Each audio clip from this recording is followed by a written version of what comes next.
Kita bagaimana kawan ini semuanya kita rangkul menjadi ahli sunnah wal jamaah, masuk ke dalam surga bersama-sama, saling memandang di surga, saling menikmati surga itu. Tak mungkin, tak pula kita berkeinginan kita saja masuk surga, orang lain tidak. Tak ingin, kita ingin kawan-kawan masuk surga menikmati. Itulah metode jamaah tabligh dalam berdakwah. Jamaah tabligh dalam berdakwah risau dia kalau orang tu tak ke masjid. Risau dia orang tu jauh dari masjid. Didatangi orang tadi sekali ndak, dua kali ndak, walaupun disambut orang tu pakai golok, tetap je dakwahi orang tu.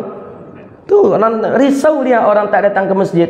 Orang datang ke masjid risau dia datangi tu. Dia datangi, "Yuklah Pak, kita ke masjid lagi Pak. Usia kita tak tahu Pak, entah berapa lama lagi Pak.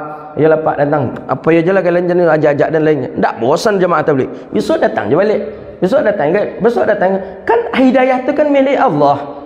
Innaka la tahdi man ahbabta walakinallaha yahdi man yasha. Tapi kita perlu kita ajak, perlu kita sampaikan.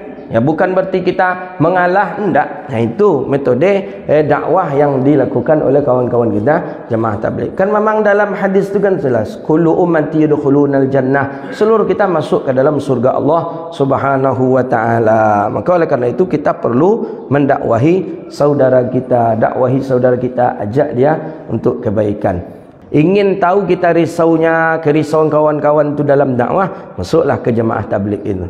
Cuba kurut kat 3 hari aja. 3 hari saja. Berani tak kita datang ke rumah orang? Berani tak kita orang sedang mengopi, azan, awak tiba di tempat orang tu?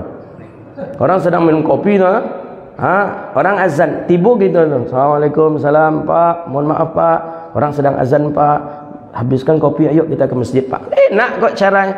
Tak ada lah, tak terang orang azan, tinggal kopi tu. Nah, ada dakwahnya jemaah tabligh dengan keras itu tak ada. Tak ada langsung kalau bahasa Aceh langsung dihoban orang tadi, tak ada. Tak ada. Pak, orang sudah azan Pak, yuk kita salat ke masjid Pak. Sambil lewat aja tu sambil ke masjid. Ba'da asar nanti ada jaulah istilahnya. Nanti ba'da maghrib macam tu juga ada bayan di masjid, ada yang jaulah, beberapa orang mendatangi menjemput orang-orang yang di pinggir jalan dijemput. Di mana salahnya jemaah tabligh? Cuba tanya ke Wahabi itu, jemaah tabligh sesat kata Salafi. Di mana letak sesatnya itu di mana? Terbalik katanya. Apa katanya? Kata Datuk Nani Bangkinang tu, terbalik katanya kan? Jemaah terbaliknya mana boleh? Kalau tak ada pergerakan jemaah tabligh, kita justru risau yang mengisi masjid ini siapa?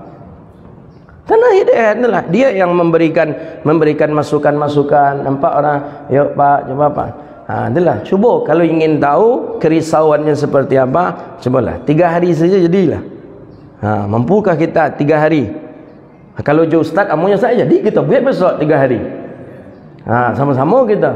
Jadi nampaknya kalau tak seperti itu, kalau di masjid ini, kalau di mimbar ni berapalah? Ada 300, 400, 500 itu saja mendengar. Yang di luar sana yang masih lolok gini, nanti dia duduk dengan. Jadi mereka butuh dakwah. Mereka jarang ke masjid, jarang. Jadi mereka butuh dakwah. Cara mendakwah ini kita datangi. Gitu. Ada yang disambut dengan batu, ada yang diludahi, ada yang ditampar. Biasa saja. Biasa saja. Memang pas seperti cara metode dakwahnya Rasulullah sallallahu alaihi wasallam. Jadi para masyayikh, jadi amalan-amalan jemaah tabligh, cara metode dakwah jemaah tabligh itu cara metode dakwahnya guru-guru kita dulu.